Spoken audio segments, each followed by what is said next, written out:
So in the last video, I implemented the movie database dependency, and one of the things that I realised about that is that I went down the route of injecting a movie database object, and I kind of basically hid that behind an interface. The interface just contained one method, which was get movie. And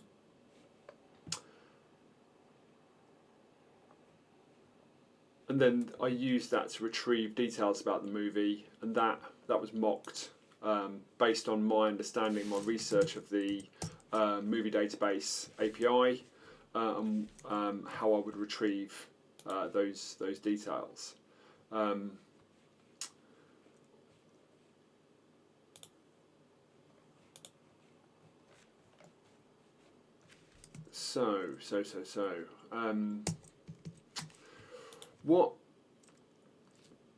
What I'm going to do is go back a step to before the point where I started working on the movie database stuff, and I want to do the thing that I felt motivated to do earlier, which was basically create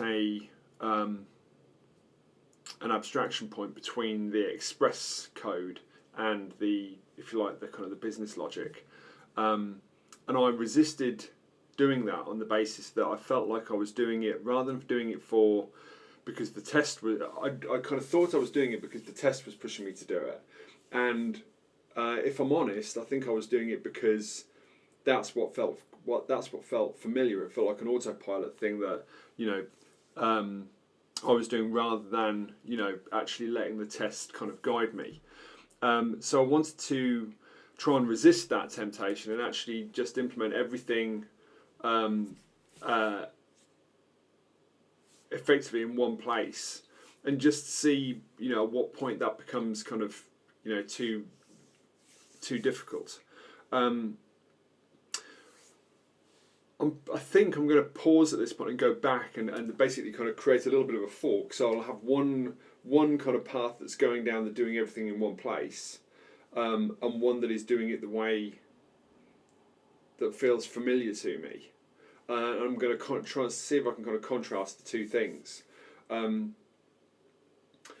of the things I also realised that when having kind of created this dependency on the movie database interface, I chose how to do that. I chose to kind of create this interface and to inject this. I didn't have to do that. I could have just put in here just an Axios request or a fetch request to the movie database endpoint, because it has an API, it has an endpoint.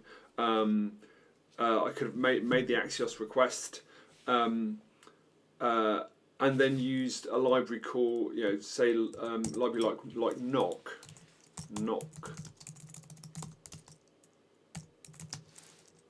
JS knock, there we go. I could have used a library like this to effectively mock the actual URL that's being called. So basically intercept that network request and say, don't actually call the movie database, instead do this other thing. And it might be a little bit easier to explain the kind of the benefit of doing it this way. The service layer thing maybe is a little bit harder to justify as a sort of test-driven thing. But with the movie database request, if I'd done this via Axios, basically I wouldn't have done this. I wouldn't have done that. I wouldn't have injected this thing, this here. I wouldn't have placed that expectation there. What I would have done is it said something like, knock. I'm kind of doing this in a sort of pseudo kind of fashion. The movie database,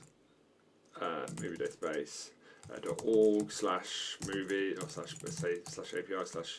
/API/movies /1 2 3 4 5 6 3, 4, 5, 6, 5, 6 dot resolves, and then my object, and then resolve that object. Done something like that, and then there's probably some form of assertion thing down here to be able to check that that's been called. And then in this code here, rather than accepting that object in, I would have done something along the lines of const movie details. We've done something along the lines of maybe movie details equals, or wait, axios dot get, and then whatever the URL is. Let's put the HTTP at the start of that, HTTPS. Do something like that. Take that, put that in there. I would have done something like that, but and that would have been fine. I could have done that. It probably would have been that dot data. So it would be something along the lines of that, and then that would have been updated just here, something like that, and that would have worked. That would have worked. But I say it would have worked. It wouldn't have worked on the basis that I would have needed to provide more information here. So I would have now needed to go in here and do something along the lines of headers, and then put some authorization equals bearer, and then some key here. And I guess the point here is that I would have had to worry about how the movie database API works. The fact that it needs authorization in order to make this request. So I've got Express. I've got details about how I can access my API. I've got finding data in my kind of local mini database, which is admittedly just an array, but I've got logic for handling the failure case of when that movie doesn't exist. I've got the concept of the movie database here. I've got the concept of how I authorize the movie database, and then I've got finally the kind of the presentation of that data back to the client. And so everything's all in one place. And I would have had to, in going through and working out my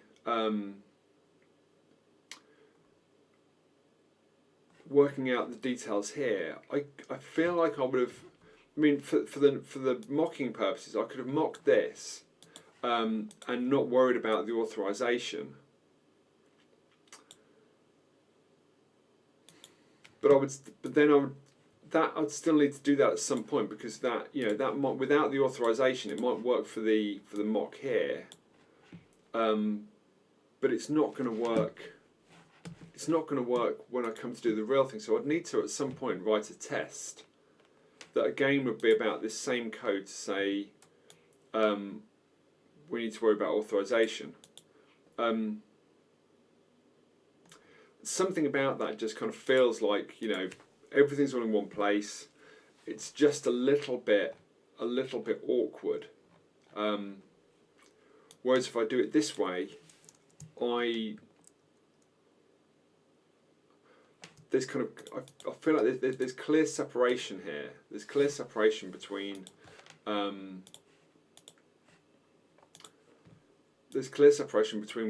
what the app does, the main app does, and what this movie database object will do. So the authorization is now a hidden detail within this. This code here doesn't need to know how this thing authorizes to get the movie. All it knows is there's this object called the movie database, and I can call get movie on it, and it might return a movie to me.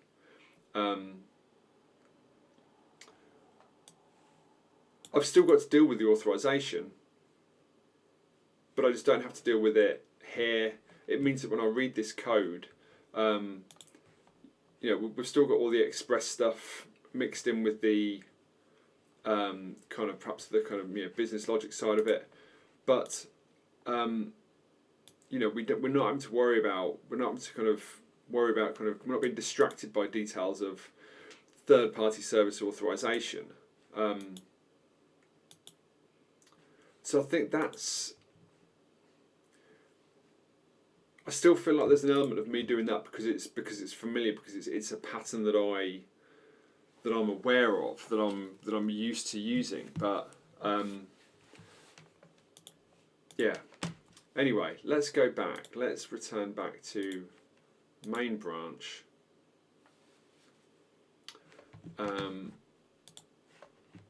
Let's rerun those tests.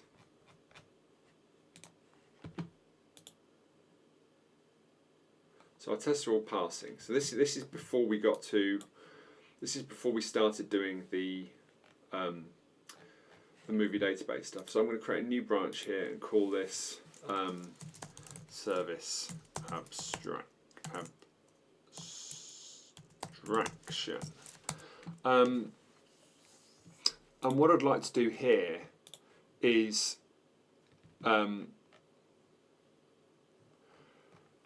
modify this code a bit so that this part becomes... Do I want to do it from this point? I could do it here. That makes that kind of very...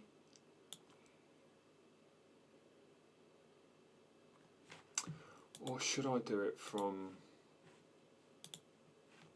here?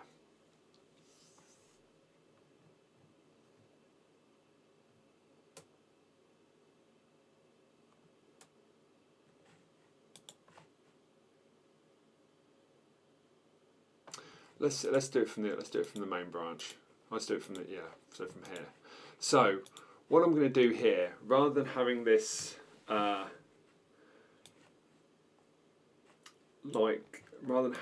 this kind of movies object that's passed in, which is kind of, I guess the slight concern here is it's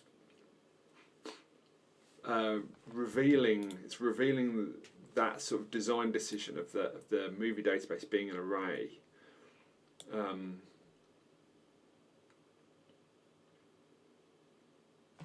So what I'm going to do is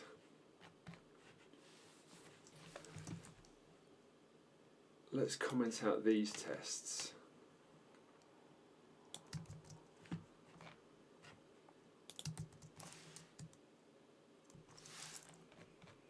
And let's see how easy this is to refactor now. So I want this to be, rather than depending on a movies array, I want this to be dependent on a service object.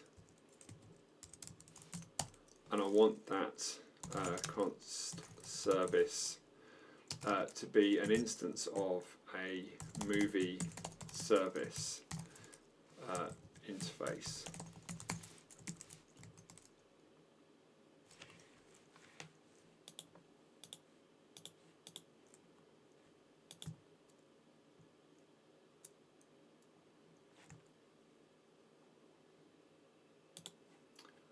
Just check that's okay. It needs to be put back on watch. Let's just run that again. So that's going to fail because we don't have that. So let's just create interface. So that now complains because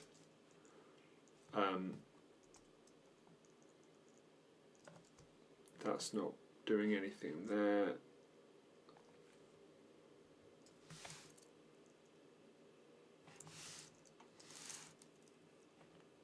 In fact, I'll do a different test rather than that one, because I don't want to, that's not going to compile whilst it doesn't have because ESLint's complaining about it being an empty interface. And is this going to, yes, actually, do you know what, this will force me to do something, because I can say, so this is voting, so now I'm going to write something slightly different here. So I'm going to put something along the lines of expect service dot add vote to have been called once with 1, 2, 3, 4.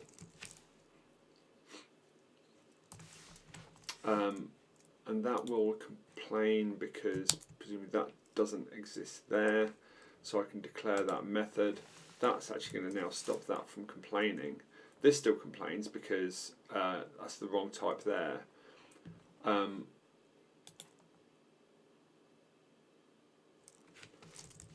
That's actually going to be the movie ID, and that's going to be a number, and that's going to return promise void. So now we've got a test that is test that's failing. It's failing now because movie service interface not assignable to type movie array. So we need to now modify our application. So we're going to change that to be a service which is going to be of type movie. But let's go and move that before we go any further. Let's refactor that and move that out to our. Let's create that as movie service.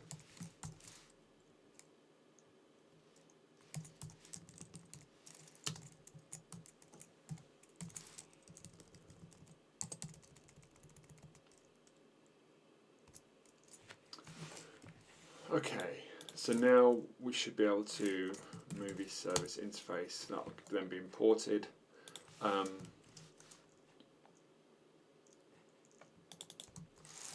We may need to kind of comment this out for a start off just to get this code to, in fact no, let's wait until we can't compile it and then we'll do it. We're now going to need to, let's see what happens now. That'll complain still, because add vote is missing in type never but required in movie service interface. App spec 12.9, app spec 12.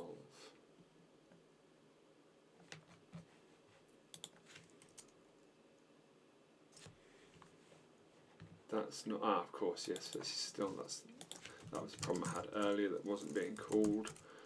That needs to be test utils mocha setup.ts. Hopefully that will sort that part out. Yes, okay. Argument of type never, app spec 5838. So our tests down here are failing 5838. So let's just comment that out for the moment. We'll come back to it, we'll make that work. Still got an error, movie app cannot find name movies, that's 1514, where is that? So we'll comment out that implementation detail there.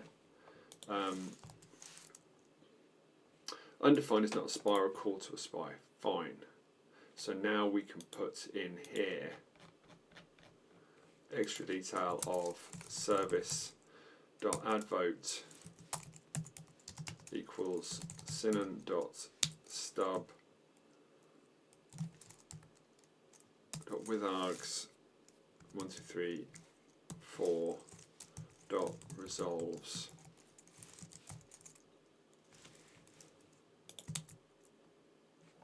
I'd import from synon. Expect stub to have been called exactly once with arguments 1, 2, 3, 4, and I can, just to be super kind of clear there, I can actually type that movie ID, which is a number. So expect that to have been called, and it hasn't been called, so I'm going to go to the movie app and we're now going to make that test pass. And I'm going to say await service.addVote. I'm going to put 1, 2, 3, 4, and I'm going to make that asynchronous. So now that's passing. I don't. I could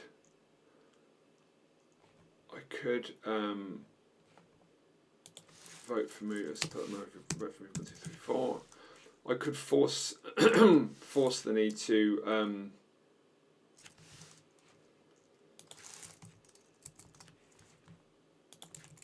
fix this by going 5, 6, 7, 8. 5, 6, 7, 8. 5, 6, 7, 8. 5, 6, 7, 8. I could do that. That'll then fail there, which forces me to change this. It's a relatively trivial thing, so you could, instead of doing this, just change it. But I mean, this does kind of force that to be fixed. rec.params.movieid. They should now both pass. And so now we can go back. So now they're working. We can go back and look at the movie details.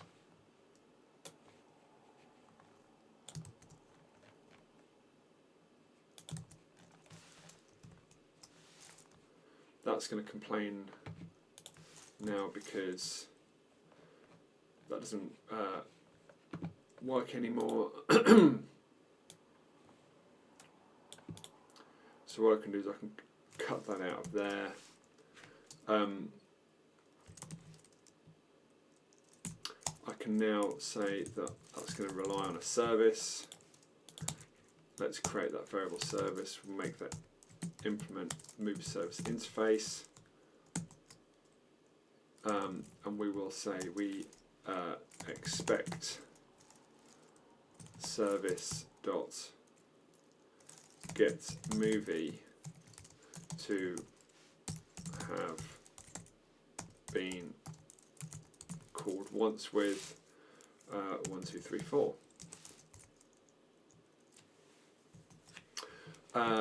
That's going to give us an error because we don't have get movie, so we can do that. Declare method get movie. That should now exist there, which does get movie. We need to update that. Movie ID number, and that's going to return a promise of a movie. So we haven't dealt with the idea, unless we have got a movie there. I actually want to move that into the. Should probably put it somewhere else, but I'm actually going to put it into movie. Let's, for the moment, just call this movie model.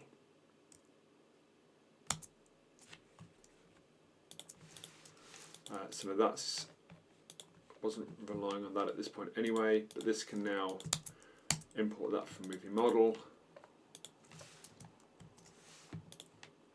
I've made these promises because I'm kind of expecting this to be asynchronous at some point. That's basically, I'm kind of thinking ahead. I could have made that those not promises, but it's just something I know it's something we have to fix. It's a trivial detail that we're going to have to fix later. So let's now see where that gets us. That gets us expected 200 OK, got 404 not found. We've got 404 not found because we commented out our route there. So we commented, so we bring that back. That's going to fail because the code is not going to compile. Can't find movies. So what we actually want to do here, we've already got our pass in there, so instead we can say await service dot get movie, and actually there's a mistake in our interface.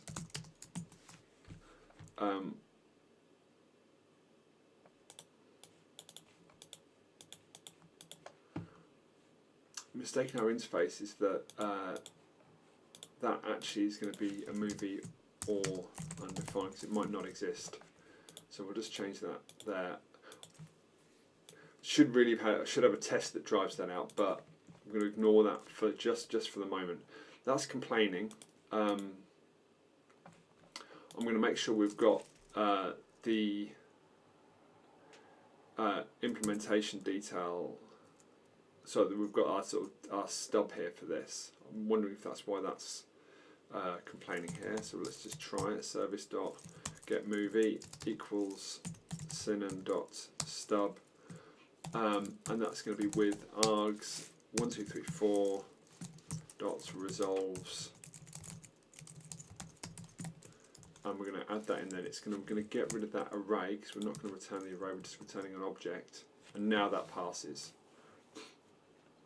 And we can type that by saying movie ID number, and that's going to be a promise of movie.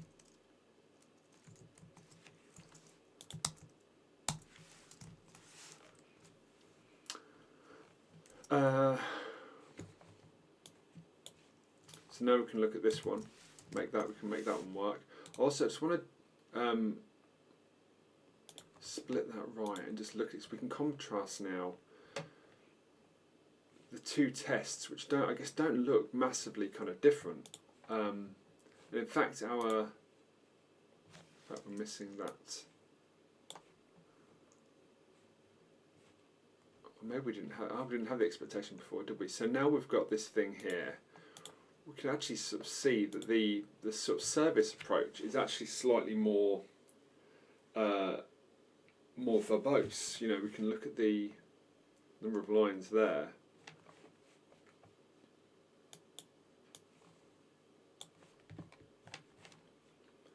You know, you've got however many that is. What's that? 15 lines of code on the just doing it kind of in one place versus I guess whatever that is, nearly, so I guess about three lines more or something. And that's because we've had to configure that. We've had to configure the stub, and we didn't there. We've kind of just passed in kind of. But the interesting thing here is, so this, we've not, in doing this, we've said there's this interface that we're hiding behind. But we've not specified how movies are stored. Movies could, this could still be storing the data as an array, but it could equally be a database or something else, and we can modify that. We can modify how that interface gets implemented, and as long as it conforms to, the behaviour that's described here, then these tests will still pass. Whereas if we replace the array here, the detail that I guess is revealed here is the array. We're passing in this array of movies, and it might not be an array, it could be a database or something. So that array part there, just that bracket, that closed bracket there, and that opening bracket, that's maybe that's the implementation detail that's being kind of, leaked here, that ideally we would kind of hide. And if we do this, then we can hide this, and I can go and implement I can create I'll create more tests for the service side of things, but I could, I can create tests for a service implementation with an array, and I can then swap that out for a separate service implementation that would need its own tests that's using, say, a database. But these tests this test then wouldn't need to change, because how that service is implemented is not described here, only that it should accept the argument and it should resolve to this. And when I come to look at the service, we'll see that there are I can just worry about how the service works. I don't need to worry about express stuff, but we'll get to that. So let's go and fix this second test here. So we want to replace that data there with our service. That we're going to introduce the variable. That's going to be of type movie service interface. Service dot get movie is going to be synon dot stub dot with args 5, 6, 7, 8, and that's going to resolve to this without the array detail, because that's the implementation detail we want to hide. We can just, for belt and braces, we can type our stub, and we can then also have our expectation there, 5, 6, 7, 8, and we should see that still passes. We can prove that that's working by changing that to a 9, and hopefully that'll fail. Change it back to an 8, and now it passes again. We can now look at our test here. We will see that that fails there, but we can put in place here a service object. In fact, sorry, let me just save that and run that, because that will fail because we don't have the argument. So we can pass in the service, create variable equals move service interface, and now everything is passing. The fact that we've got a service there that's not implemented doesn't actually matter in this case because it's not actually being called by anything. And if we now look back at our movie service app, we've now hidden all of the details. We've now hidden all of those details. What I will just do is I'm going to make one tiny refactoring, which is to move that inside of there. I don't kind of have to do that, but I guess it just kind of illustrates the fact that we're not getting anything back from. What are we saying? Expect blah blah. Expect 200. We're not making any assertions on it, but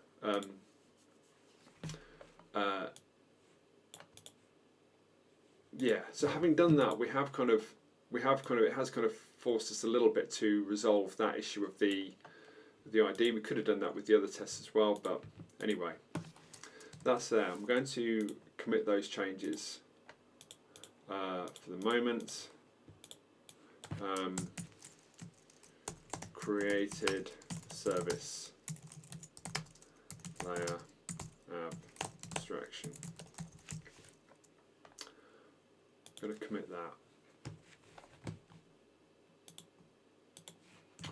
I'm